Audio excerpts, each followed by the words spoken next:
I feel like my friends are... Oh, hey, Sandwich. I love the podcast. Keep on doing the great work. Big shout out. I feel like my friends are outgrowing me. We finished uni and everyone has transitioned into a corporate job except me. I haven't been looking for a job yet because I want to be a rapper. And I'm afraid I might not make it big. Should I just give up or get a job? Give up. I want to give up. Why you guys laughed? Come on, man. See, like, okay, as someone who dropped out, as someone who didn't go that traditional way, make sure, bro, endelea tu, piga kitu, make sure you don't stop, because the hardest times are the... Wait, yo, guys, I gotta hear serious, this song. guys. I gotta hear at least one Tuko song. serious hapa. So vitu wangu sukuma tu kitu man. Alimi kuna time personally sikuwa najua naweza move outside iko kwa keja yangu boss. You know it eventually comes boss. Keep, stop being politically correct. I'm gonna give this nigga advice. Shit, right? So this guy sees all of his friends moving on his Corporate job. and he, apart from him, but he wants to be a rapper. Wait, bahana. Okay, so, bro. Bro, no, it's like you can't be a rapper at 25, bro. You should have started at like 20. As a person who consumes music, as a radio presenter, and I'm sure Never can say this, Kips, we get sent a lot of shit. A lot of rubbish songs, right? But guess what? Your pals will always gas you up. They'll gas you up while they're corporate. with 31 days, Pensions. paid leave, and pensions. These guys are young captains of industry. They're like, my youth. You're sick, bro. You're sick. You know, find the job. Wait, camera, find the job. Do something, right? Use music as your side hustle. Your art is your art. Let no one take your art away from you.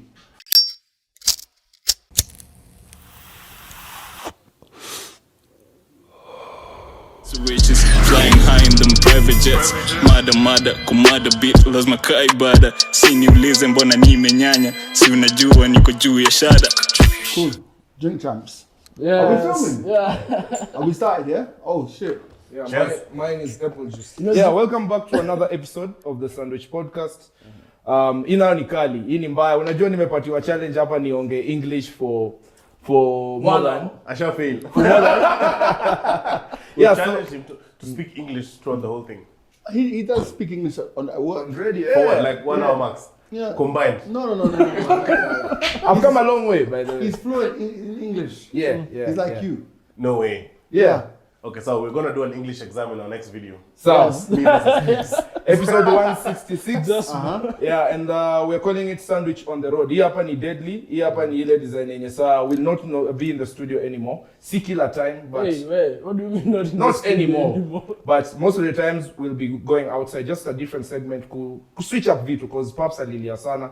And for the first one we featured the man like G-Money. Of course, Antonio Kibbs. My name is Papito. the bad boy Owen. My name is soon to be unemployed. And G-Money. Yeah. G-Money. Wagwan. First, this has been a long time coming. Yeah. Pause. That's what she said. And she wasn't disappointed. How's your phase coming into unemployment going? Do you know what? To be honest, I mean, I was having this conversation earlier with Grouchy. I haven't been unemployed. I've worked since I was left high school, so I'm low key excited. I'm just wondering, like, I'm actually looking forward to sleeping till 8 o'clock. And someone will say 8 o'clock, but I'm actually like to everybody else that might feel like it's no big deal. But for someone who's done breakfast radio for like almost 17 years, like, yeah, a long time. It's like the idea of waking up at 8 o'clock and not having to go anywhere, like, it's like the holy grail for me. I've never thought about it. Has working breakfast Monday, Friday affected your weekend schedule? I wake up early every day of the week. And it's crazy because even like, if I don't have nothing to do, you automatically kick in. So for me, I'll wake up on a Saturday morning, it can be like 5:10. And then I'll just lay there and then I'll maybe doze off again around 6 and then wake up maybe whenever I wake up. But it's I don't want my life to be factored by the early morning. I want to take the good stuff out in the morning. So for example, I feel that I can now dedicate that early morning to my stuff. and then have from I hit 1 o'clock, it's just vibes until the end of the day, you know. And I'm actually looking forward to that. I think I deserve it, and I've worked hard for it, man. You know, there are moments that you'll be waking up thinking it's supposed to be work. Never. You'll see the sun and be like, hey. By the way, let me tell you, this is to me, this leaving radio is a hard stop. As in, how I want it to be is, as far as you like being on the air is concerned, I want guys to know the 28th of June, it's a hard stop. I'm not that guy who's like, oh, by the way, I've got an offer from this other station and you see me pop up again. And then, no, hard stop, done. Not saying that I'll never do radio again, but man, that offer would have to be magnificent. Absolutely. It would have to be magnificent. Like, it would have to be that I cannot turn this down kind of money. But for me, man, I'm looking forward to just enjoyment, man. So what prompted this decision? Like what made you want to leave radio now and start your Kids. Working with kids was hard. So I said this pre-episode. Like, so let me tell you the truth. The truth is that I quit radio in February last year. as soon as kids joined. I joined later on. I was the reason to stay. And at that time, I felt that like I just run to the end of the road, you know. Had some conversations, and you know, I'm very excited about digital space. So I was, you know, saying like we need to do more in the digital space. Anyway, conversations, and I rescinded my resignation. So now when it comes up towards my contract officially ends at the end of July. So I was like, you know what, I mean, out of all respect, please allow me to leave earlier than running it down, because I feel like I've left everything in the ring. I feel like there's nothing more that I can give in the space that I'm in. There's nothing more. I've never been that guy. People say, so why didn't you go into management? I don't want to go into management. It's not me. I have zero interest. I have zero interest in being. You don't want to sort be of Caroline Mutoko? No, I mean, I love Caroline to death. She's one of the sharpest people I've ever met in my life. And I'll give you a gem about Caroline. When I first came to Kenya, and I set up a radio school, Homeboys Radio School, of which many people you see on air now are graduates of Homeboys Radio School. I approached people in the industry to come and speak to the students at the time. Caroline was the only person who said yes. Wow. Caroline was the only person. I didn't even know her. I emailed her very formally, like, Caroline, you know, my name is XYZ. I'm doing this program with some kids. She's the only one who replied of the big wigs of that area.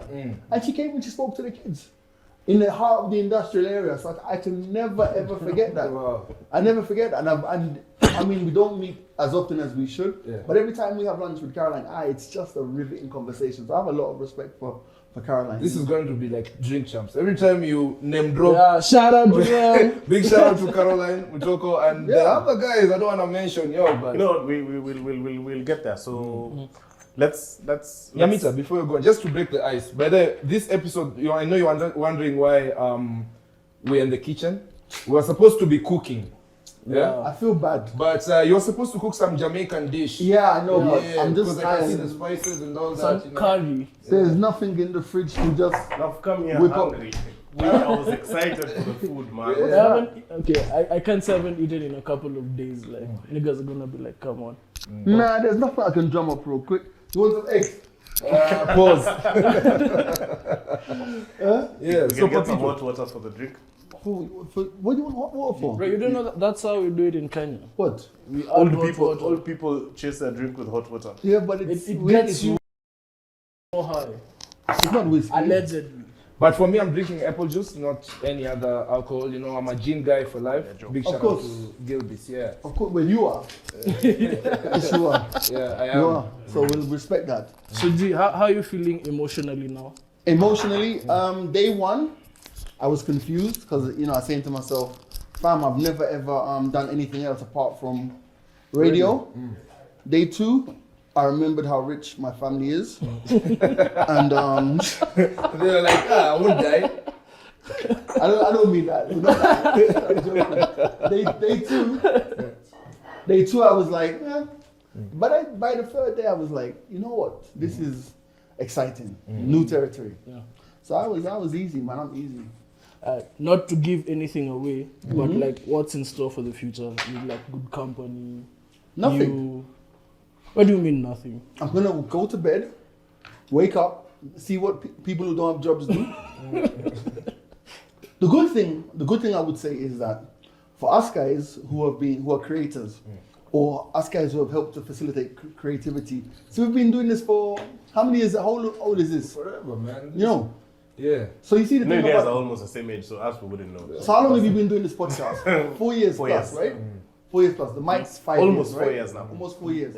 So the beautiful thing about that is this. Very simple. How many presenters, radio presenters, have you seen be taken off air or lose their jobs, and then they're in shops buying microphones?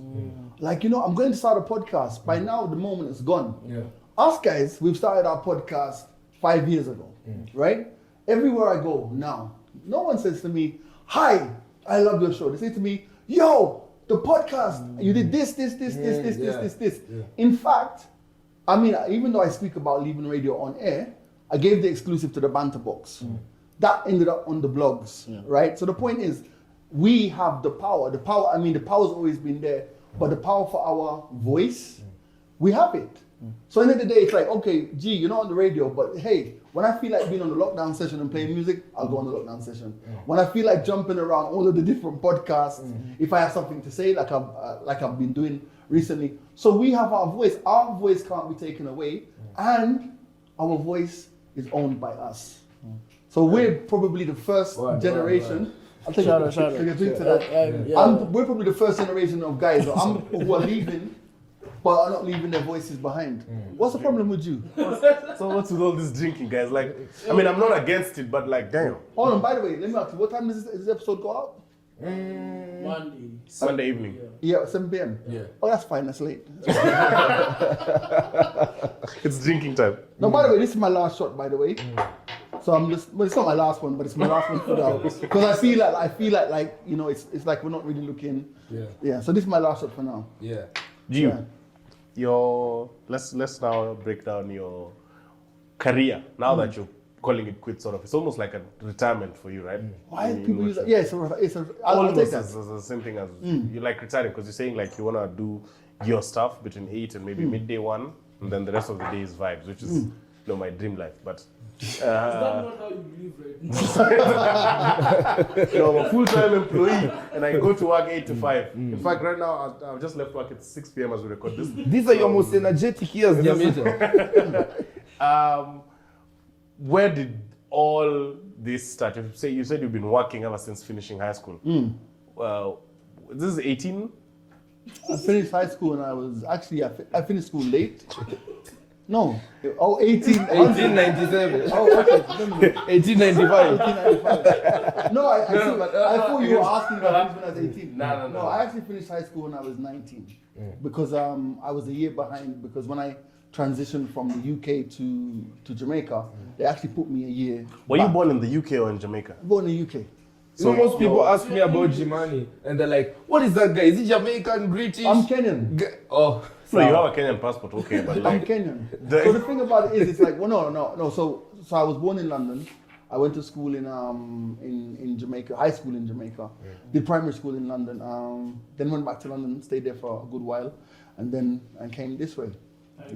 Before you ask him about his jobs, how was that transition from school in UK to school in Jamaica? It was crazy, man. It was crazy because in the UK, obviously you're around people that you've been around for a while. The culture was we were the bad black kids. So we got to rob the white kids. Yeah. We were the tough, in school. The tough black people.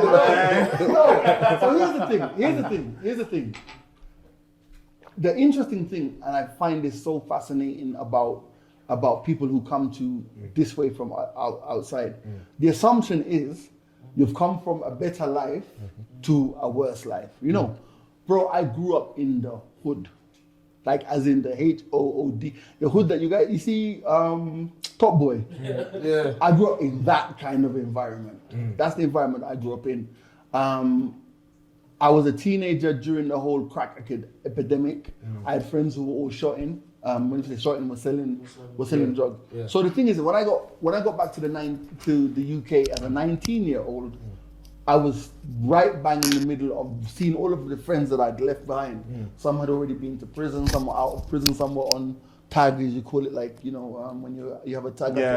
Some were on tag, you know, and that's the environment that I came from. Like, as in, I run this joke and say, I don't know if Dave said, well, Chris Rock said that you can furnish your whole house if you live in the hood with $100 because of crackheads. Because those guys will go and steal something that's worth $1,000 and come and sell it to you for $2. Right? They just need some crack. I have an Arsenal jersey in there, an original dream cast Arsenal jersey. And the shop I used to work in was right on the front line. Bro, a crackhead came in and sold me that jersey. The jersey was in packaging. And like the crackhead walks in and he's like, I'll give you this for $5. Bro, I bought it. I bought it. And this here, like, how many years later, bro, it's still here. So the thing about it is, so I'm not turning it into a joke because, you know, I had family members who were also strung out on that. And it was just a wild environment. Like, it was just a wild environment. And, you know, when you're young, like I was 20, I got my first government house. So what do? I give all of my friends keys. It becomes like a romping shop. Vibes Cartel, Spice. You know, you come from, and I had a job. I got a job when I was 19. Yeah. So I come home and, like, you know, you're going into your bedroom, the bedroom door's locked. Yeah. Man, them coming out with gal you've never seen in your life. And this is your house that you're living in, bro. And you know what you have in the house? A TV, a bed, and a 2-ring gas cooker. Bro, man, them is coming to your house like, oh man, hey. Man, them is coming to your house to wrap up their drugs and all of these things.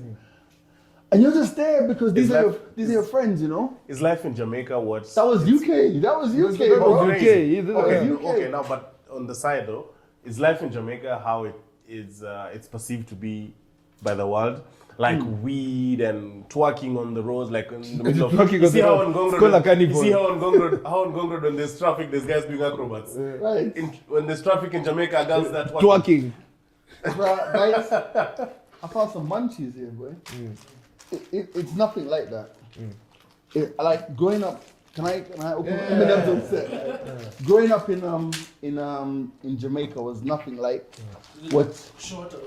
Huh? Is it like shorter? It was nothing like that. It was like the best part of my life was growing up in Jamaica, man. It was wholesome, man. You know, we came from like leaving the hood in the UK to going to like a middle upper class area in Jamaica. And just having some solid friendships and, you know, just not worrying about nothing, man. Every day you get home, there's dinner on the table. Like life is, you have your own bedroom. There's a compound.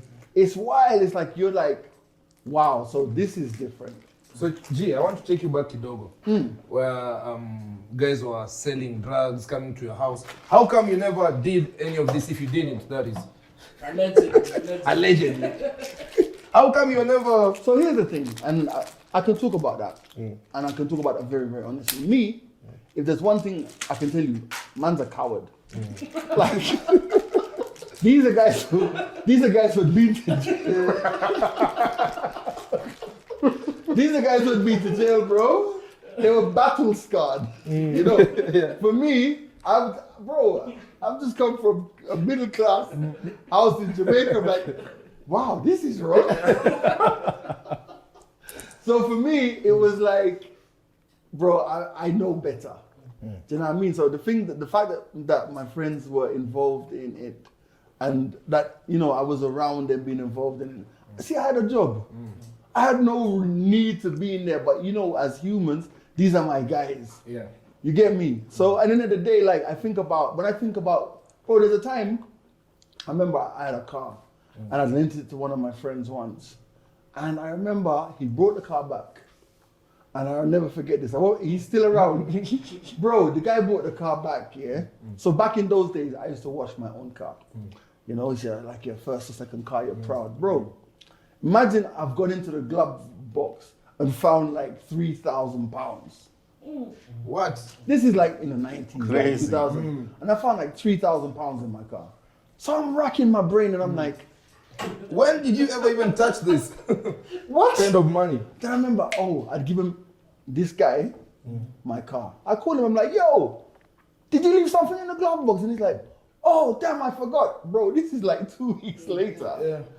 Man comes in, gets his money, gives me like a couple hundred, like, yeah, respect my G.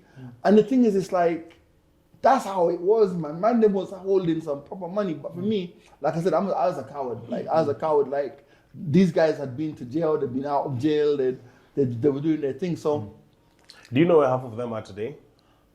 I see some of them still on no, not in Kenya. No, down. No. Six. Actually, to be honest, feet. I think most of them I see occasionally on IG, still around. Like, but they've now Not Facebook. transitioned. No, my Facebook is like, but even the guys who I know on Facebook, I think guys have just transitioned. You know, we're old guys now, so you can't be, these young shotters are even worse than us. You can't run road with those guys. But I think amidst all of that, music saved me. Music has always been my thing. Like from a kid, like I was that guy of music. Like even in Jamaica, I used to go out in my pocket money, I'd buy vinyl records and stuff. So music has always been my thing. So music saved me because even when I went back to the UK, the defining moment for me of leaving all of that nonsense was I remember I just now I was in Northwest London, a place called Harlesden, same place that Chunks and them man is from. And I remember I now started to link up with my uncle who lived in South London, Brixton, Donovan. So Donovan worked for the local government in across the river. So now, Shout out to Donovan. Donovan. By the way, shout out to Donovan. Donovan is my guy. No. Yeah, shout out to Donovan. Donovan's been to Kenya, by the way. Like he's been to Kenya. And he's like, yo, more on driving to Africa. So I took my car and just drove around and like, he's a crazy one. And he's more like my brother because he's just like, he's like 4 years older than me. Water? Okay, let's go over there. So like, he's like 4 years older than me. So Donovan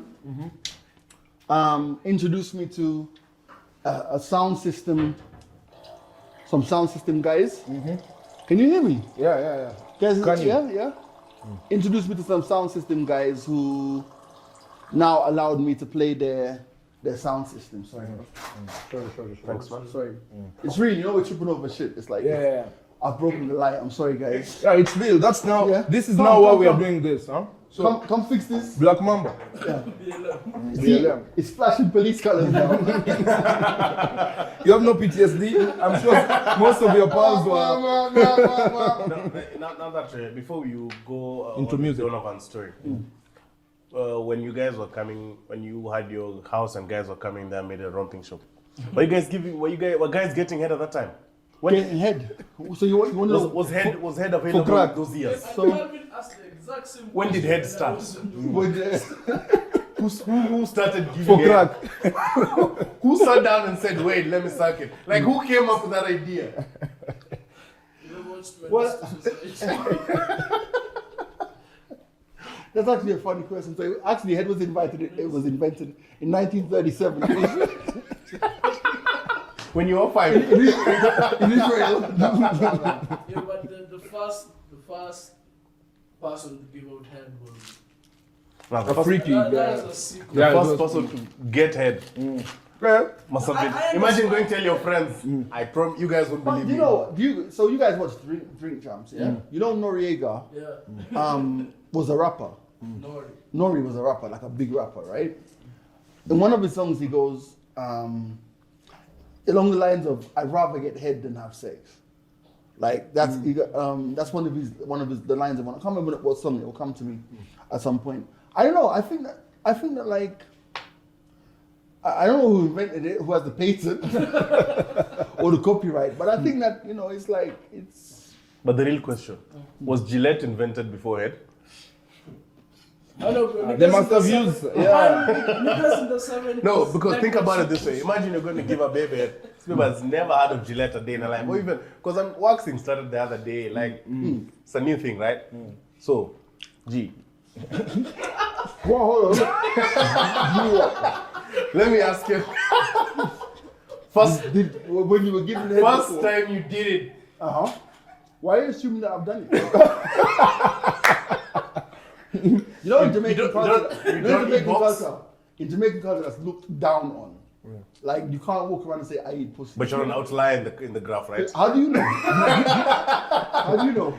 You've lived in Kenya for how long now? So I'm gonna leave the Caribbean and not have don't eat jerk pussy. I come to Africa and eat ugali pussy. Same. So as I was saying, it's like music saved me, man. Music is what really enabled me to like everything. And I told people this all the time, and I say this to DJs, to radio presenters, everybody. Everything you see in this house, the multiple cars in the garage downstairs. They'll see everything in the beginning of the video. You know? No, not everything. Not everything. Just, you know. Yeah. Think about this. Everything that I have has been given to me by music. Everything. I don't know about accounts. I don't know about actual science. I don't know about law. You didn't even go to uni. Don't know about you football. didn't- No, I dropped out. Yeah. Actually, I dropped out. Shut up. What, you too? Yeah. Hold on. The fatherless. I mean, I have a dad. But you went to uni. Yeah. You finished? I'm a graduate, yeah. You graduate. Oh yeah, I saw your pictures. The Yeah, while yeah, like- Which university you go to? Strathmore. Oh, of course. So Of course. He went to Strathmore. I went to Strathmore. I didn't want to go to Strathmore, but my dad insisted I go. Did you to get like, Strathmore. what was your grades like? Upper? Second upper. Second Got a upper? second upper in my Hey, degree. hey, you're not stupid. Nice, respect that. I got a second upper. Now, so how drinking. does How it- are you so- chasing and not drinking? So how does it feel to be around these degenerates? Come on, man. Sometimes it's very scary because, you know, even like, say, driving them in my car. Imagine we get arrested and then they say to be freed you have to get out degrees, but I have to leave them there. It scares me sometimes hanging around them because my IQ is threatened, but I entertain them. But then again, so why do you But you know- need a degree? Why do you even need a degree? Birds of a feather flock together. man. Because I'm not rich, I'm working to be rich. I mean, like, But okay, you don't believe that Nyamita is from money, yeah? Look at how he looked on the early episodes to how he looks now. That's not someone who's going backwards.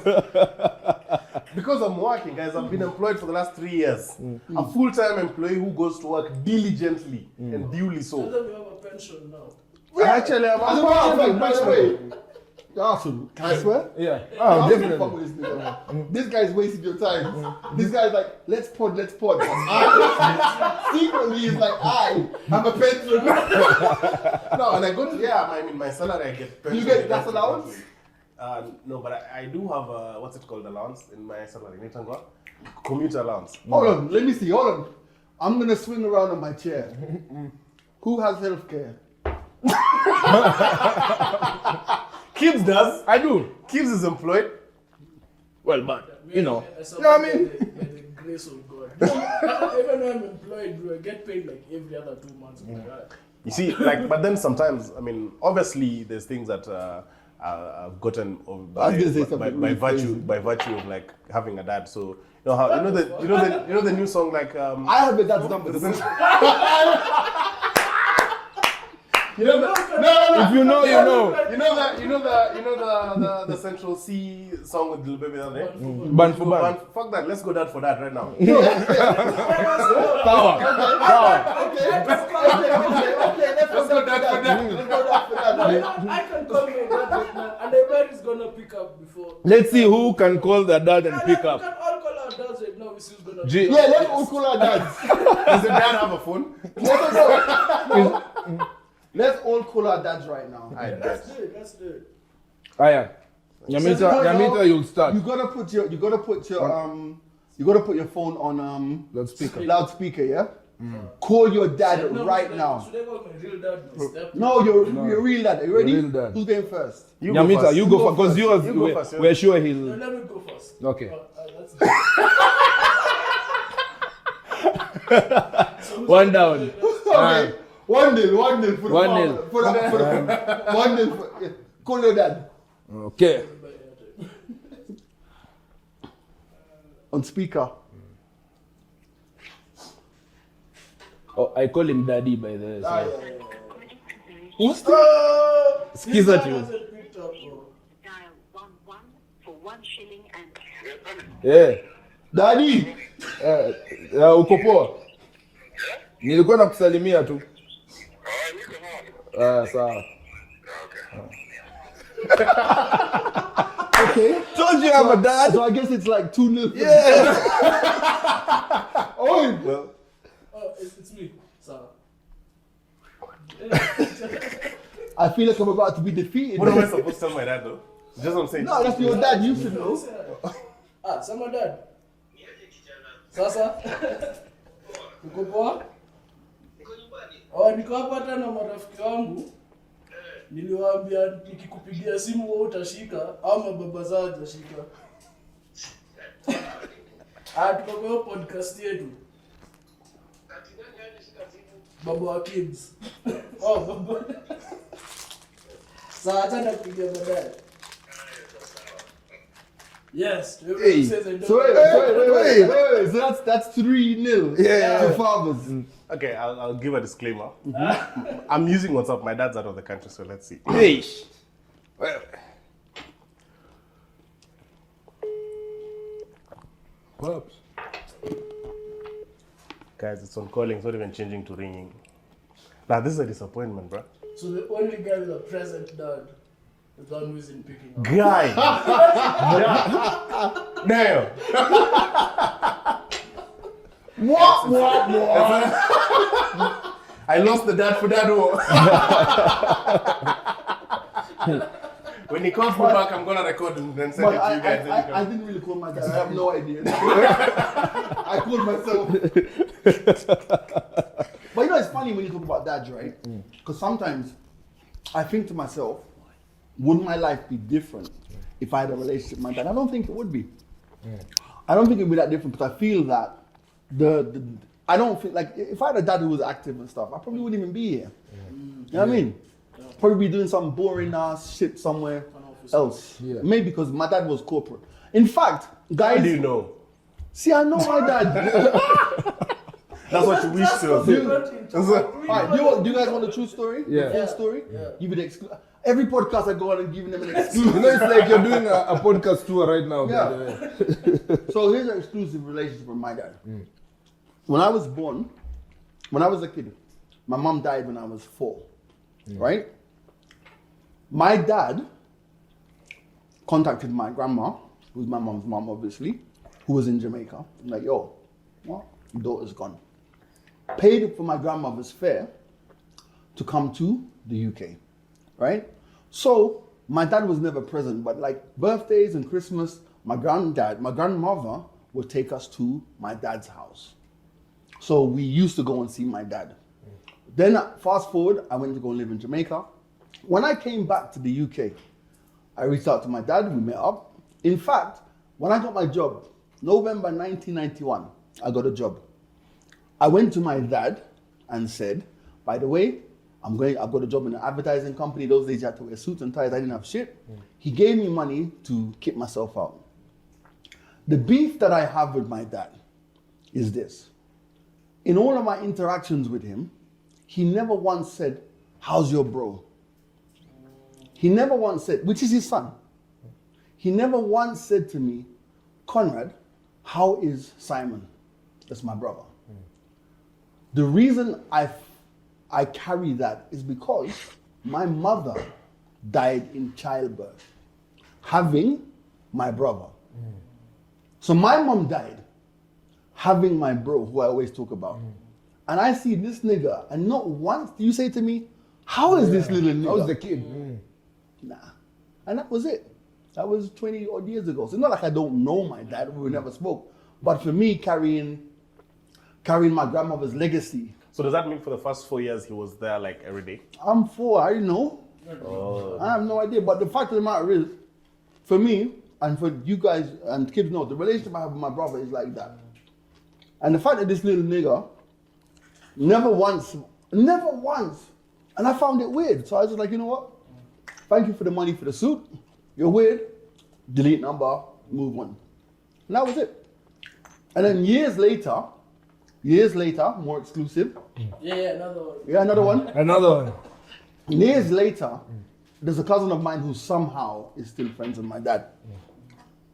And I asked him, you know what? I'm grown now. I'm in my 30s now. Yeah. Tell this nigga I want to see him. And he's like, okay. So I said to this guy, I'm saying to my cousin, hey, I told you this like last month. How you've not come back with a reply? He's like, well, I don't know how to say this, but your dad's moved on. He said, fuck you, I'll keep it moving. The dead us. I was like, nah, I don't want to see this nigga. God damn. So I didn't drink. We'll take a shot. No. Do you want a straw? I've never told that side of the story. Right? Knock yourself out, bro. I've never told that side of the story, know right? Because yo, imagine me having the temerity to say, I'm not talking to you because you did this. And then me Mello going back. And he's like, little nigga. You know, this is like the real life version of that tweet for guys keep on bashing the dead dads. Have you ever considered that the kids are bad vibes? Yeah. Did the kid try see me? So guys, Cheers. I want to cheers to my dad and say, you know what? That's one battle that I lost. You won. That one you won. Can you imagine? Can you imagine your dad saying, I moved up? Fuck that little nigga. Yo, this nigga was probably in his house like, I was waiting for this. For this one moment. Oh. He was like, he probably said the text like, chestnut chickens, nigga. He had been waiting for that for a long time. So yeah, that's the story, and I think that I sometimes think that like maybe I was a bit, you know, idealistic in how I dealt with him. But we're here now, and Is that what drove you to come to Kenya? Yeah. no, I'm gonna die. No, like him saying fuck you. Fuck He you. said, you know what, I'm leaving this I'm going to Africa. I'm gonna find my real dad there. The real motherland. So it's like, oh shit, I'm making all this money, but I don't have a dad. Fuck you, dad. I'm gonna do something that's gonna really mess you up. I'm going to Africa. And you bang the door. Yeah. No. What made you come So to let's Kenya? go there, yeah. Kenya, I always tell people, man, Kenya rescued me. Kenya was just the right thing at the right When time. did you come back? Because I saw an old photo of you, Josie, when you're sharing back the toolbox with other kids. 2007. Bro, I remember seeing Jimani on a newspaper when I was in Form 3, I think. With That's the Buzz. 2000. Bro, that On a- is crazy. Buzz That's newspaper. so, I remember the first time, about the first time I really knew about Jimani was 2011 when Take Care came out.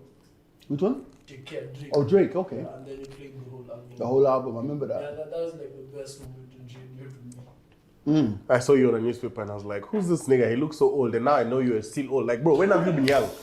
So the thing about it is, it's like I was actually born old. Nah, you know the thing is. So have Homeboys been giving you salary or pension? Actually, I think You've been there for 8 years, right? No, let's start from Unaenda mbio sana. slowly. So here's the thing. And here's the thing that, again, I always find absolutely amazing about how people and their perception. It's like I've had an entire career before Kenya. Kenya is just where I stopped the longest. And the thing about it is, it's like when I came here in 2007, it was twofold. It was one, it was frustration where I was currently where I was working, and it was also it's the exact same thing that has happened now in the sense of like contract renewals. I can't do this, you know. So picture me, I'm a street DJ. My thing is I've always been like in those days I was a DJ. G Money runs a pirate station, which is an illegal station. He DJs, he owns a record shop, he works in a record shop, then he's a partner in a record shop. It's always been music and hustle. You know what I mean? He throws events. That's what it's always been like. So now when I went to the BBC, I went to the BBC on the back of my talent. So like they were setting up on extras like, okay, we're gonna pick the best street guys from around the country and create the illest, the sickest urban network. Yeah. And that's what One Extra did. One Extra went to Manchester, picked up people like Semtex, went to I think it was Birmingham, Richie Vibe Via, where his name was, came to London, got the Heartless crew, went here and got there. So they basically picked out the best talent from around. So when I was at One Extra, I did street radio. I'm used to pirate radio. So when I get there, I'm not suddenly this well-spoken great guy I'm this nigga from the streets. And we go there. So by the time we got to the end of my tenure there, maybe a victim of my own success is that they were like, okay, as part of our license, we have to do a particular amount of speech radio every week. So we're going to create a program called TXU, which is Transmission Unlimited, which is a magazine program. So I've gone from now doing what I love, which is sports and just mixing and vibes, to now being in the middle of the afternoon on a serious program. Music. So I wish I could find the CDs. I've got a CD around there somewhere. And it goes from like, you're back announcing a song and it's like, so that's the latest one from Pharrell. It's called Happy. Yeah, my name's G Money. Now let's go over to Ipswich where 99 people died in a car crash. Do you know what I mean? Yeah. So like and it's crazy because now you're being taught how to be a journalist. So I'm going to places and it was fun, bro. They're sending me to like the Euros. Go and cover the Euros. Hell yes. Go and cover Trinidad Carnival. Hell yes. Go to cover the BET Awards. Hey, I remember going to the BET Awards, the very first BET Hip Hop Awards. And it was in Atlanta, Fox Theatre in Atlanta. And my brother had a house in Atlanta at the time. I remember setting up the Satellite King thing on the porch and filing my report from I'm in this BET Awards. Yeah. And these guys are like, hey, you need to get content. I'm seeing T.I., Snoop, this stuff. Fuck your content. I remember getting back to the house like, shit, I didn't actually record any of these guys. You're just starstruck, I remember being at the BET Awards and I used to have the biggest crush on Keisha Cole. And seeing Keisha, this is Keisha Cole, like she's just there. Yeah. Just there. I'm gonna be One Extra. You know what I mean? So it was so much fun. But then it became more and more serious. And then, I knew it was serious when, I got the opportunity to host a show on the World Service. Now, if anybody's listened to the BBC World Service, it's the BBC World Service from Shepherd's Bush or wherever it was. At the time, it was somewhere, Holborn, wherever. And I'm doing a show called World Have Your Say. And I'm deputizing for a guy called Ross Adkins. And bro, you're doing this show, and maybe you have, first of all, the show goes out, I think it went out at 5 or 4 or something like that. They're like, you have to be here by 11. And I'm like, what the fuck? Like, dude, like 6 hours prep. And then you go on like the story, you're covering this story of, and I remember the story, it was fat aircraft hosts in India. And how like the air hostess in India were too fat for the air. Yo, bro, I'm serious. And you're covering all of these stories. And the thing about it is, it's a 2-hour show. There's no music. You're just moving this thing on speed. Bro, I remember leaving that show and I kid you not, the first thing I went downstairs was I had a smoke. Because you are so tense. You've just done, and that's why I tell people, you see what these guys are doing, even like at Situation Room Spice. Speech radio is 1,000 times more hard. It's harder than music radio. You see, in the morning, sometimes me and kids even forget to talk. We're like, yo, bro, how many songs have played? 4 songs have played. What? 103.5 Home Voice Radio. Sometimes we like to give you more music. But when you're doing speech radio, there's nowhere to hide. And you have the producer in your ear saying, you have to challenge him a bit more. You can't let him say that. And you're like, well, sir, I think that it's not fair for you to say da. That's good. And you're hearing this voice in your head and you're challenging this guy. And I'm just a kid from the hood whose friends used to sell drugs. And I'm on the World Service. Pause, just hold that thought, right? Did you ever sell drugs? Just tell us the truth. Me? Yeah. No. No, apart from no, you were a coward. I know you once, twice. Like, it doesn't have. tried once and then something happened. No. Never ever sold drugs. Never. Okay, the cameras are off. Cameras on, cameras off. I never sold drugs. Okay, You good. ask me that. Of course I've never sold drugs. Are you crazy? Nah. It could be part of your That's career. not my energy. That's not my energy. So yeah, so This serious thing. So it's like, you know, having the chance to do music, having the chance. So when I met John, DJ John, shout out to DJ John. Yeah. Literally, it's on the back of a conversation. Like he goes, "What you doing here?" It's like, "Oh, I'm gonna start a radio station in Kenya," and that's how I know Homeboys was the real deal. John was at the BBC, just sitting in on shows and listening to how guys do things there. It wasn't like, now guys, I'm gonna start a radio station sour. I'm gonna start tomorrow. Homeboys John was in London, sitting in on shows at 1Extra, hearing vibes, hearing energy, listening to how the station sounds. And then we got talking, and it was a random conversation. I said, yeah, I don't mind coming to Kenya. That's the first time you met DJ John. The first time I met him in John, I remember I took him to a Jamaican restaurant in London. What I know now is that he doesn't like spicy food. But then You didn't know. I would like jerk chicken. You know what I mean? And yeah, John, Mike, Rose, the Rabars, man, those guys are like my second family. And then they ride or die, and it's one of those ones where I obviously don't see them as much as I used to, but you know, I always thank those guys for changing my life. And it was never a financial thing in terms of like, oh, you're going to be paid so much in Kenya. No, it was not. In fact, when I came here, I took like a 2/3 pay cut. But for me, at that moment in my life, it was the right thing because, I said this to somebody the other day that, and I think I said on another podcast, at the time when I came to Kenya, I was making the most money I've ever made in my life. But I was also the unhappiest I've ever been in my life. So coming to Kenya was like, really like a reset. You know what I'm trying to say? It was because I mean, unless you've been to London and you've lived in the culture of London, London wears you down. It really wears you down. So, you know, it's like tomorrow, you know, rich kid, Amita, like if he wants to be in, not even tomorrow, if he wants to be in coast on the beach, sipping tequila, Margaritas. in 2 hours time, he can do it. Try that shit in London. You've got to plan. You've got to make sure that you're you know. I often say that, like, sometimes I wish everybody who lived in Kenya, from the top guys to the bottom of the barrel guys, from the highest income to the lowest income, I wish everybody had a chance to go and spend like a year in the Western world, and then realize how dope Kenya actually is.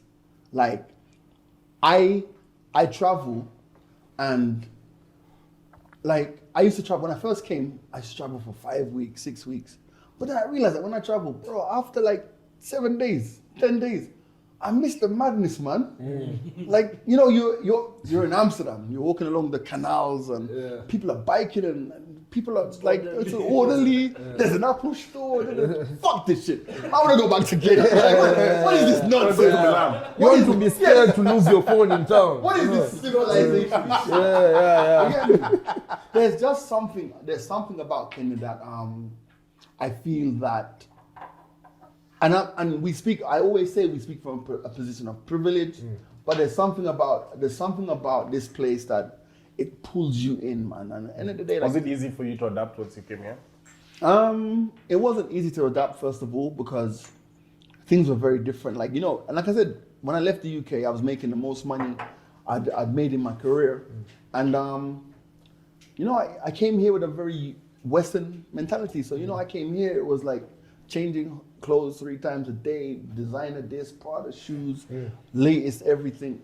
I'm going to the industrial area. Following traffic lights. Yeah, following traffic lights, which I've started to do again, by the way, because the cops by Rapture Road think they're so smart. By the way, if you drive on that ring road there from Westlands, they wait by the matatus because we're so used to flying through those lights. Now those guys are there. PSA, public service announcement.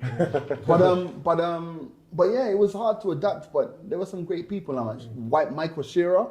Michael Shearer was my first pal here. And the irony was Mike doesn't drink, but he took me to discover bars.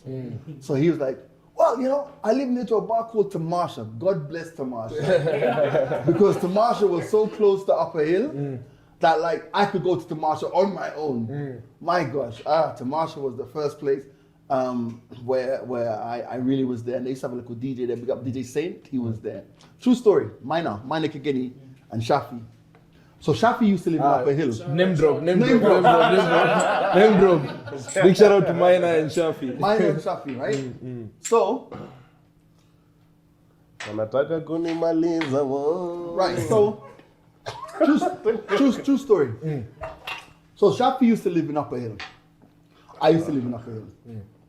So somehow, how did Shafi and Shafi and I became friends because he was friends with Debbie. Well, friends. He was in a relationship with Debbie. Debbie, Shout out. we got Debbie, yeah? Was it? That one, yeah. I think Milan's mom, right? His firstborn, right? So that's how Shafi and I became friends. So Shafi would call me, yo, G, I'm at Crooked Q's. For those of you who know Crooked Q's, we used to go there to play pool back in the West Ham. So Shafi was the guy who really used to look out for me. The Reverend. The Reverend, right? So one day, I don't know Minor. I didn't know Minor, right? Shafi called me and says, yeah, we're at this place called Guava Tree. Guava Tree was inside Tamasha. And that's where Minor used to drink back in the day. Shout out to Minor. Bruh. Let me tell you. At that point, let me tell you Minor. You missed that. Yeah, let me tell you Minor. Bruh. I drank. We went there in the afternoon, me, Shafi, Minor. And people were coming and going. And we drank, and we drank, and we drank. And this time now, I'm driving, I have a discovery. Bro. Wait, what? Fuck off, man. Your first car in this country was a discovery. It was a discovery. Well, you were breaded, huh? Continue. You were so breaded. Yeah. The real No, rich kid. but it was shout out to, like I said, it was given to me by Mike Rabar.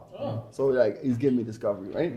Yeah, you see Mike our and John. friends are giving other friends And cars, yeah. So, Rich kid. I got you. but even my new car I have was given to me by Kevin at my birthday present. Shout out. Shout out. That's the story I'm telling people. So anyway, so yeah, we drank, right?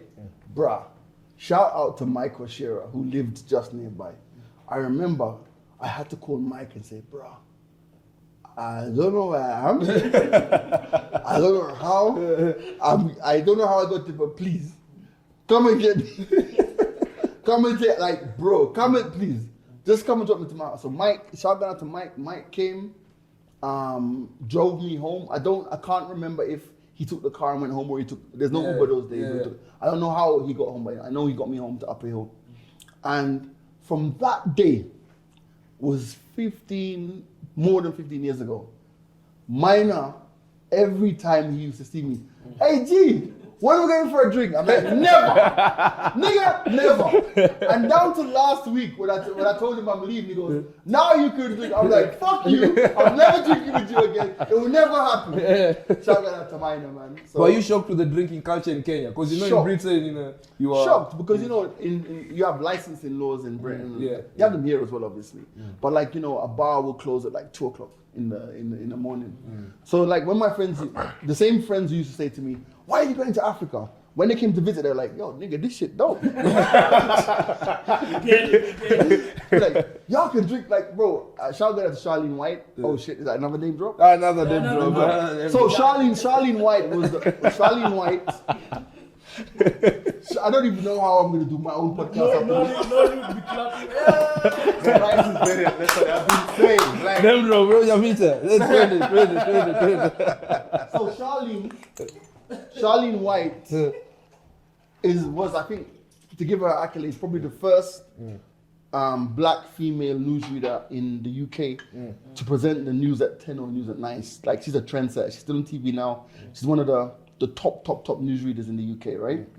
I remember the first time Charlene and I used to do a show together in the UK. I remember the first time she came to Kenya, and it was a Sunday morning. I'm gonna slap you. Keep your mind. So the first time she came to Kenya, bro, I don't even drink this brown nonsense, man. the first time Apple juice. apple juice. The first time she came to Kenya, It's a strong apple. And the first time she came to Kenya? I remember it was a Sunday morning when everybody was at church. And I said to her, You've not drunk your shot, don't beba us here. He has Cheers. another show after. No, as long as it doesn't name drop. and I remember saying to her, Sunday morning, do you feel like going for a drink? It's about 11:30 in the morning. She's like, can you get alcohol at 11:30 in the morning? I said, let me show you. Let me show you. And we went to Tamasha. And I remember it's like it was yesterday. We sat there and we just drank Tusker Light, man. Like, it was amazing.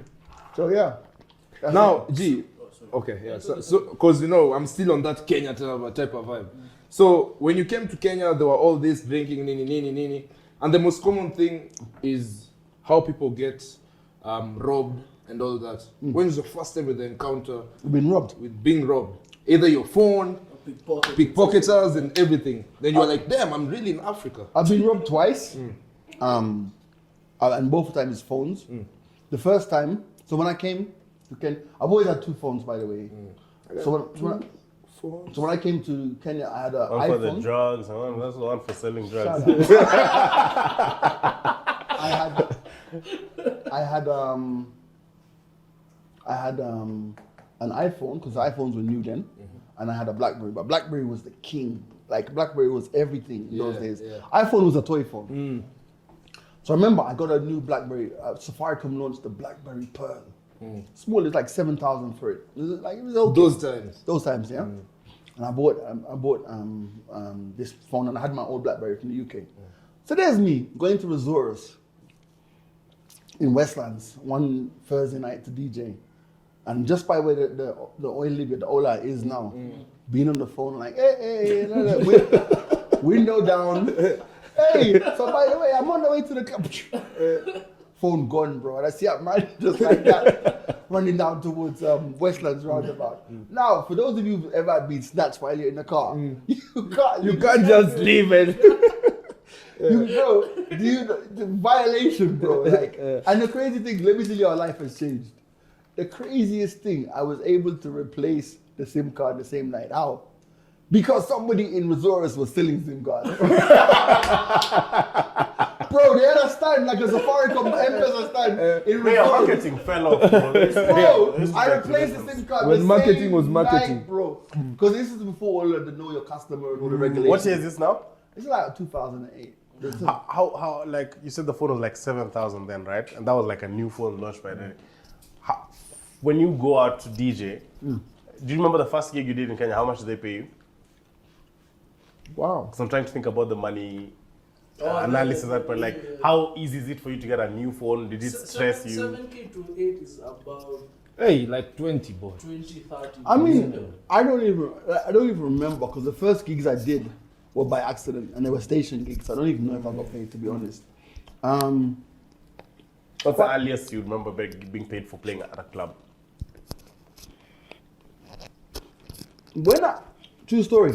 When I used to do Resorts, Uptown Thursday, which was a roadblock, packed. Do you know how much they used to pay me? 15K. Split between three of us. But split between three of us. 15,000 shillings. What? So every Thursday you had a 5K going in your pocket. 5K going in my pocket. And the thing about it is, but here's the thing. The interesting thing about Resorts was that's where the whole dancehall ambassador thing started, and the artists and the music and the culture and the rhythms and all these things. Whether people want to admit it or not, rhythm culture was driven by Resorts, Homeboys, and me. Yes. Whether you want to admit it or not, you guys like, oh yeah, this guy. No. When I came here, the only rhythm you guys were playing was buyout rhythm. Nothing. That was it. So the diversity of rhythms and rhythm culture, that's Homeboys, that's us. Yeah, before home, you guys used to have a sister station exclusively for reggae. Down to and Uptown. jingles. Yeah. Uptown. That was 91.1. That was after Homeboys. Wow, man, how long is this podcast gonna be? Because that's a whole other story. I remember being in boarding school with like those radios, the small ones they're called paletos. Paletos, Yeah, so you used to hide one here and you put your earphones here. And we all used to listen to Jimani only and Corinne with the hip hop show at night. Only. And Saturday, DJ Hassan. So and the reggae station was called Uptown. It was a 91.1. I've never told a story about how that finished. So pretty much. Is this another exclusive you're about to get? In episode 166 and 167. Another exclusive. This is not part 1, part 2. Yeah, I think that that's another story. That's another story. I can't give you all the exclusives. Okay, They have another podcast after this one. so you saw your friends from Britain come and visit the country and they're like, oh, it's a dope place, love the bash. What do they say about the finance bill? Oh, you don't tell them about That's it. a nice tangent. I was wondering how we'd get there. So Do they know the how the economics of this place works? So, I mean, how many people actually do know about how the economics of this place works, to be honest? Do you? Not me. I'm here. I'll be honest with you, right? And this is my philosophy, and again, I say maybe from a position of privilege. It's like, I've always been a worker. I've always been a worker, like from 19, 18, even, bro, I was renting videotapes in high school. You know what I'm trying to say? Me and the late Arif Cooper. Yeah. We got a drink to Arif, bro. Big shout out. Got a drink to Arif. I'm sorry. Bro, I have a quick question. No, we need to talk about Arif. I have a quick question I wanted to ask before. Gian What's said the that's my first last record shot. that 1 really hour made you ago. fall in love with music? The first But you don't record know that what made it you fall in love with music. The first record, hold on. So I'm coming back to you with that one. But Arif, we got to talk about Shout out Arif. to Arif Arif. Cooper. Big shout out, man. Arif Who the Cooper. hell is Arif? Shout out to Cooper? Arif Cooper, Drink brother. Arif fucking So Cooper. you don't know him? Drink. I'm watching you. But you need to his music. You've You don't know him, Done everything, bro. but you know his music. You know his song that goes, "The whole world is a cycle." That reggae song with Richie Spice, yeah. produced by Arif Cooper. You know his song by True Friends by DeMarco. So what's a shot for you, real You know, friend? Nyamita wasn't outside, but it was still No, we're going there. Still Okay. in Nyanza. Arif Cooper. You know the song that goes, "Hold my," Sean Paul, "Hold my hands." Because if you ever want to lose your way, hold my hands, Sean Paul. Yeah. Umeanza Arif Cooper. kupata. Elaine, you don't have to say it. You know how I... Arif Cooper. Even if you listen to Hey, no, cut. no. Shout out to Arif. No. Rest in No, peace, Arif. no, Sorry. no. Arif was my best friend at high school, and Arif. Arif Cooper was my best friend. Arif. And let's be honest. Like when I talk about how I was saying to someone this morning, when I said how I used to, wait. We never had a car when I was growing up, and I used to wait with Arif, and his mom would drop me home after school. Arif was my guy. You know what I'm trying to say? And we used to rent videotapes together because Arif's dad was actually a member of Third World, which was a big reggae group. They toured with Bob Marley back in those days. So no, shout out Arif Cooper, legendary. He died about 2 years ago. Legendary Jamaican producer and just an all-around guy. So I've always been hustling, and So you mean it when you say music has saved you like your whole life? yeah, so all my whole life. And the thing is, when I say I've been hustling, like bro, I've been hustling since I left school. And the thing about it is, like, bro, I'm gonna be honest with you, man. No matter how much taxes we pay in this country, I am betting on myself to make more money, enough money to not even feel it.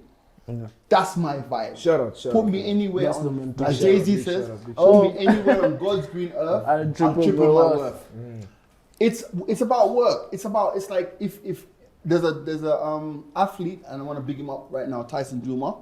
There's an athlete called Tyson Juma who I want to get you guys to get on the podcast announced, right? So at the moment, the good company is sponsoring Tyson Juma as he prepares for the Olympics. Shout out, right? shout out Big Tyson shout out. Zuma. Yeah, big up Tyson Juma. He's currently, I think, the 4th or 5th fastest person in, and if he wants to be the best, he has to beat Omanyala.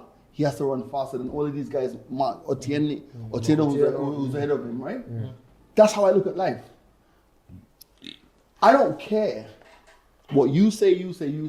I don't care what His Excellency the President says. I don't care what anybody. I don't care about the politics of the country. I don't care about whether the KPLC is giving us light or not. I'm going to win. And I'm going to win, and I'm going to protect this lifestyle that I have, and I'm going to make it even better, and my friends are going to be successful, and we're all going to win. Do you know why? Because there's no other option. Yeah. There's no other option. It's like, end of the day, am I going to sit here and think about those days when we were so far down the food chain that when I think and say to myself, bro, do you know what? This is gonna make you laugh. I thought growing up that I was never interested in cars. You know why? We're never gonna own a car. Us guys, cars are for rich people, bro. Fam, you're gonna laugh. You're gonna laugh.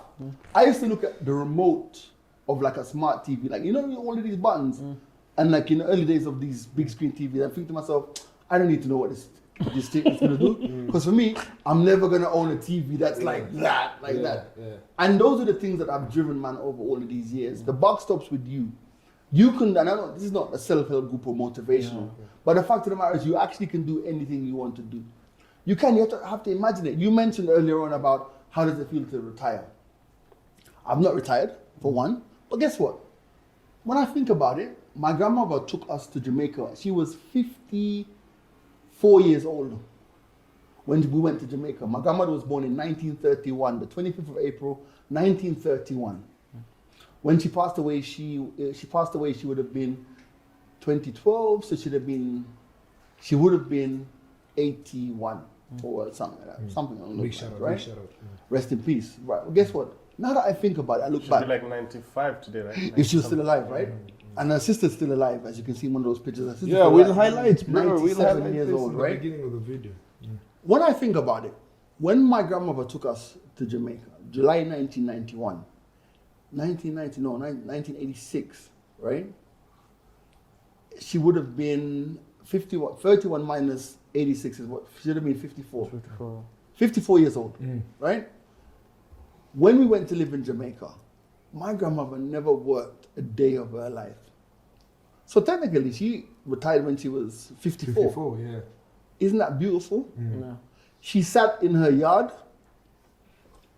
picked mangoes, cussed out the neighbors, planted in a small shamba, smoked. My grandmother was a smoker. Shout out to Sandwich Podcast, What? yeah. A Sandwich. smoker. Can I When my want to take a shot for...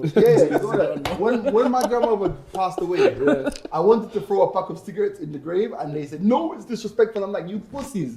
She's fucking... Bro, let me give you another story, right? So she never worked for anybody else when we went to Jamaica. That means technically she retired when she was 54. Yeah. So she bought houses, she survived on the income, she had a pension, like this guy, from the UK. And here we are, all these years later, right? So if I retire now, I'm way ahead of schedule. You get me?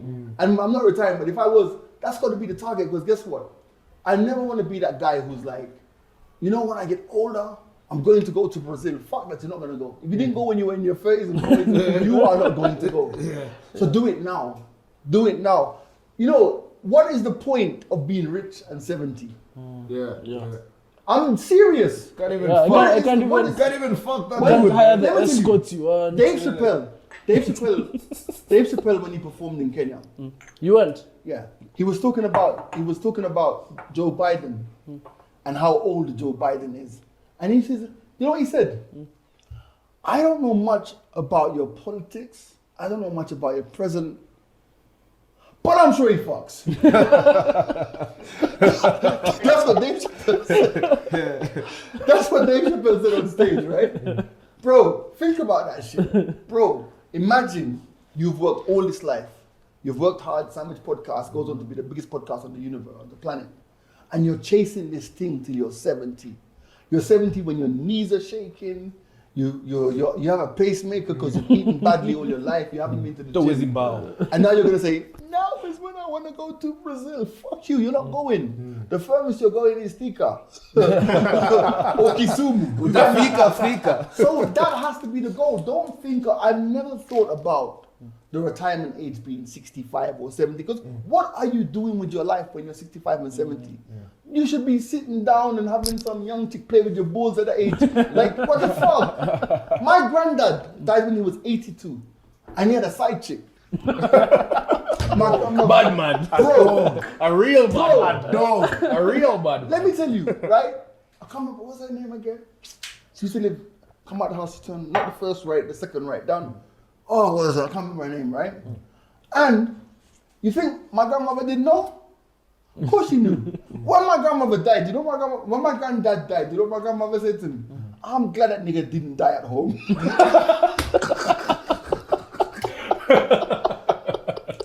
Why though? Because it would have been stressful.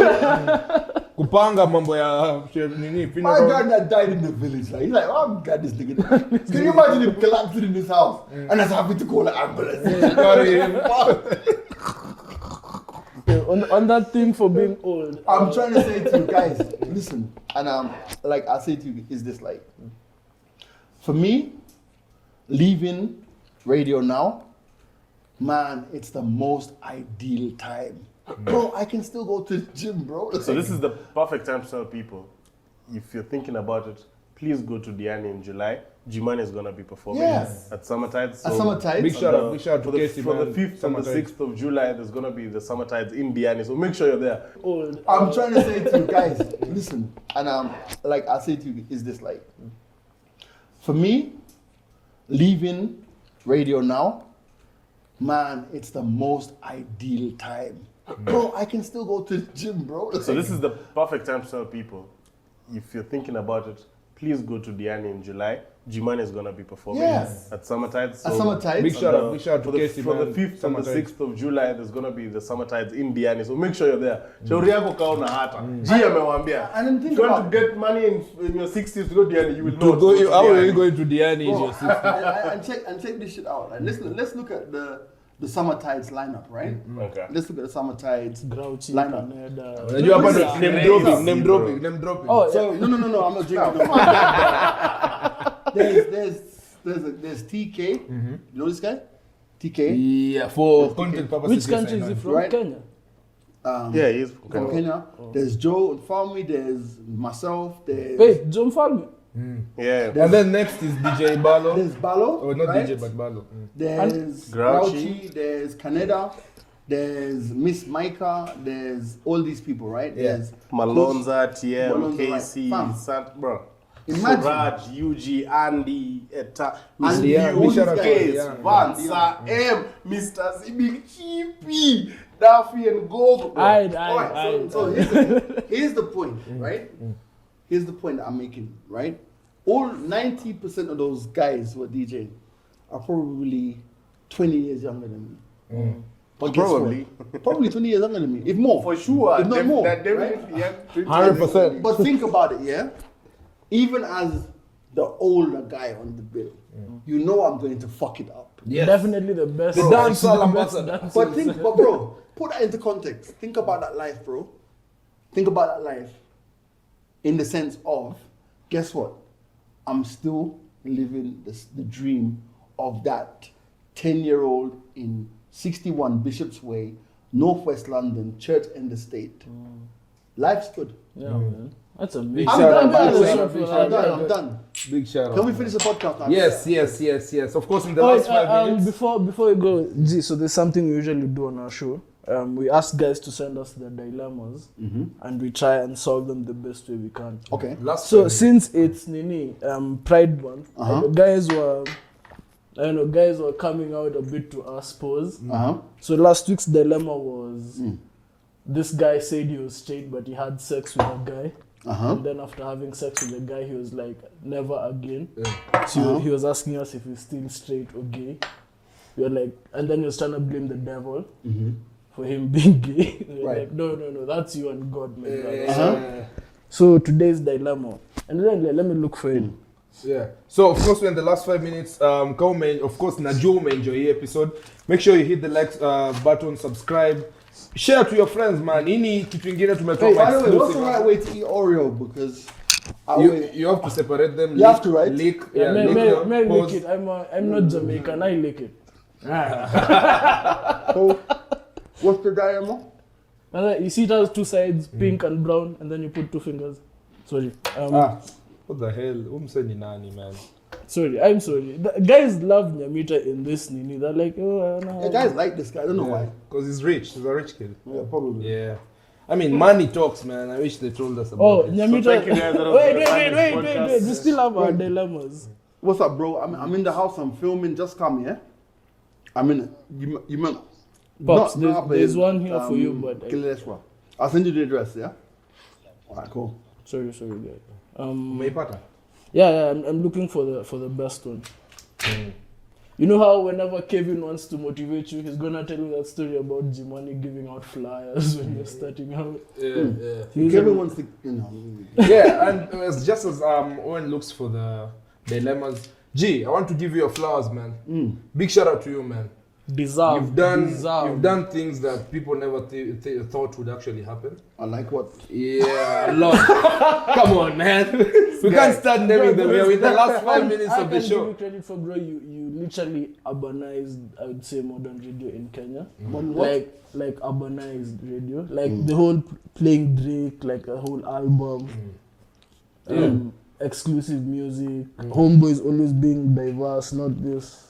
I don't hate Amapiano, but I really don't hate him. Yeah. And also the radio school, bro. We could name, if we could go to all the stations, there's definitely someone who passed. Someone. We have hata mwalimu Rachel alikuwa huko, but Rachel, Amina, the late Vic. The late Vic. Who's this now? Big shout out to Neville in the building. Yeah, we're in the middle of something, bro. Them gotta look good. Gotta look good. What going, bro? What going on? Welcome, bro. I'm selling. I never knew you were very good shot. Lame fungo mbio, but anyway, thanks. Inshallah. Yeah, umechukua simu yangu. Hey, Buddha, umekuja kuimba. Song of this guy. Yeah, like a lot of people have actually, personally, at Mimi, I've learned from G a lot. And also, I normally say you've learned from a great. Yeah. In fact, I'm so happy I could be the last person who learns actually from him. Radio-wise, probably. Yeah. I you know what? It's a blessing, and I think for me the blessing is that, like, it's not that I've never set out to say, you know, I'm gonna go and open doors of people and, you know, to give people opportunities. And it's never been. I'm not that cool. But it's just you are. All right. But the thing, I think it's just at the end of the day, it's like, you know, God, the way how God uses people is different for everybody. Do you know what I mean? And that's actually, Neville, who just walked in, told me once, Neville says destiny connector. And there's always that one person in your life that changes the trajectory of your life. And I just feel, for me, I'm just blessed that I've been in a position where I've interfaced with people and been able to change the trajectory of their lives. And the thing about it is, it's like, maybe that's what God's role is for me, and I embrace it. It doesn't always go right. It doesn't always go right, and sometimes you do open doors for people and you're like, why the fuck did I do that? But at the same time, it's one of those ones, it's God's work, bro. And at the end of the day, for me, I live from a very spiritual realm. More so after recovering from when I was sick during COVID and seeing life through a whole different lens and thinking to myself, at the end of the day, you know what? Tomorrow, none of us might be here. You know, we don't know. So in this moment and in this time, I just want to live. And if my life connects people to their destiny, so be it. If it doesn't, fuck you. But yeah, it's a blessing, man. I don't look at anything like, I don't feel like anyone owes me anything. You know, some people have this entitlement, like, I did this for you, so therefore, you know, no, I don't feel any of that. You know, people say to me, gee, remember you did this for me in 1990? Like, oh shit, I did. You know what I mean? It's just a blessing, bro. And God has been so faithful and so present and has showed up every step along the way. Even when the days when people say to me, like, okay, so you're leaving Homeboys Radio, what are you gonna do next? And I say, nigga, I didn't even know I was going to be doing this. So we're faithful, and at the end of the day, I know the best is yet to come. I'm embracing it. I'm happy. I'm excited for it, and we're here. You know what I mean? Yeah, big shout out to you. And also, Nyamita is not gonna say it, but he used to declare you so much before we started our own podcast.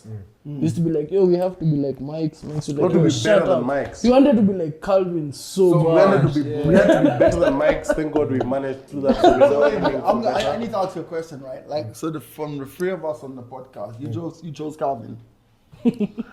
Calvin was the funnest. Like, you fellas, Andy was being politically correct. But You're old, we don't relate, so... But What like, do so, you mean? That's the difference. But see, that's why your dad didn't pick your brain. At least I have his number. At least I have his number. He does too. Like, He the does, dad just. he doesn't just fuck with you. I would rather not have my dad's number than me call him and he not pick. His phone is up. He made a choice. On a public platform. Your dad. I'm sure he looked at it and was Dad! like, "Oh, you wanna check?" No, but hold on, guys. You know what?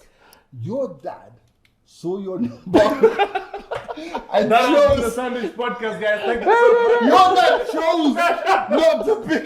Bro, you know what's so crazy? Your dad left before you called him. Your dad didn't Your pick. dad saw you and left. Your dad's still looking for the get out. Then your dad had this, someone like you coming said, yeah, rap. Bro, let me tell you, your dad was like, subscription ended. Your dad saw you, left, heard about your brother, left, then heard about you in your 30-cent cup. It's done. So this dilemma is a bit. Well, when I was reading it, it started out as deep, but then he said he wanted to be a rapper. So let's see where Last it 2 goes. minutes. Last 2 minutes of the show. So I feel like my friends are. Oh, hey Sandwich, I love the podcast. Keep on doing the great Big work. shout out. Big shout out. I feel like my friends are outgrowing me. We finished uni, and everyone has transitioned into a corporate job except me. I haven't been looking for a job yet because I wanna be a rapper. And I'm afraid I might not make it big. Should I just give up or get a job? Give up. I want to give up. Why you guys laughed? Come on, man. See, like, okay, as someone who dropped out, as someone who didn't go that traditional way, make sure, bro, endelea tu, piga kitu, make sure you don't stop, because the hardest times are the. Wait, yo, guys, I gotta hear serious, the song. I guys. gotta hear at least one Tuko song. serious hapa. So mtu wangu sukuma tu hii kitu man. Hata mimi kuna time personally sikuwa najua naweza move out. Sasa niko kwa keja yangu boss. You know, it eventually comes boss. Kim, stop being politically correct. I'm trying to give this nigga Fuck advice. that shit, right? So this guy sees all of his friends moving on in Corporate job. and he, apart from him, but he wants to be a rapper. Wait, bana. Okay, so, bro, Bro, no, it's like you can't be a rapper at 25, bro. You should have started at like 20. how old is he? This is like 26. Life starts at 40. Come on. So listen, I'm saying this, right? Oh, this is what I say to this guy. Keep it real with yourself, right? Be honest, right? Now, bro, every artist thinks they're the world's greatest artist. Every artist, I mean, if you're an artist, why are you looking like even this That guy? is okay. Yeah, big shout out to Gini, Yeah. Otwani. Don't you think you're good, right? Yeah. Don't you think He is and a- you deserve to be maybe further than where you are, right? Yeah. Because you're good. Every artist feels that way. But the fact of the matter is, as a person who consumes music, as a radio presenter, and I'm sure Never can say this, Kip's good, we get sent a lot of shit. Yeah. A lot of rubbish songs, right? But guess what? Your pals will always gas you up. They'll gas you up while they're corporate. with 31 days, Pensions. paid leave, and pensions. These guys are young captains of industry. They're like, my youth. You're sick, bro.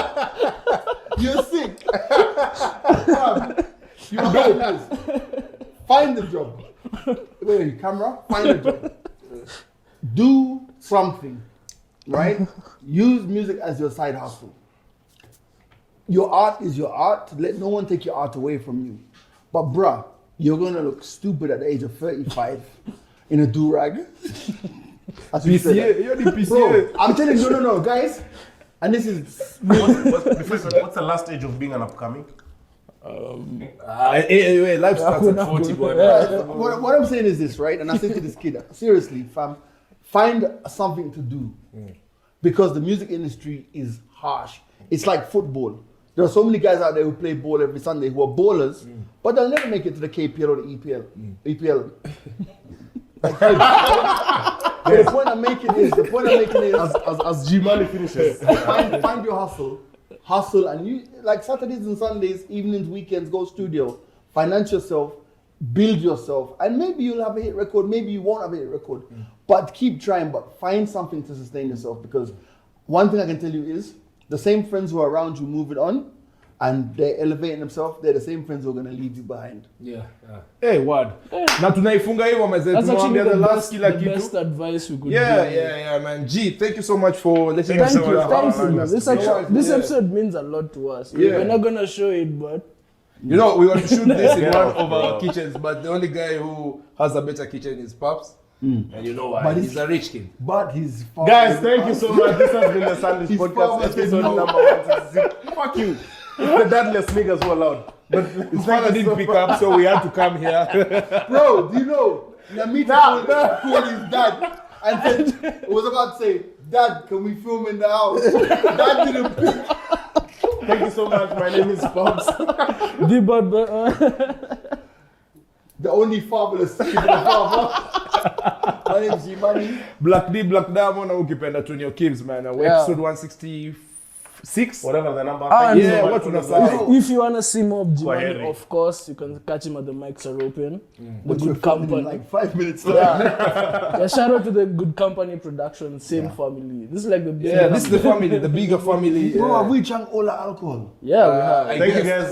guys. Bye. See ya. Cheers. Switches flying high in them private jets. Mada kumada beat lazima kaa ibada. Si niulize mbona nimenyanya, si unajua niko juu ya shada.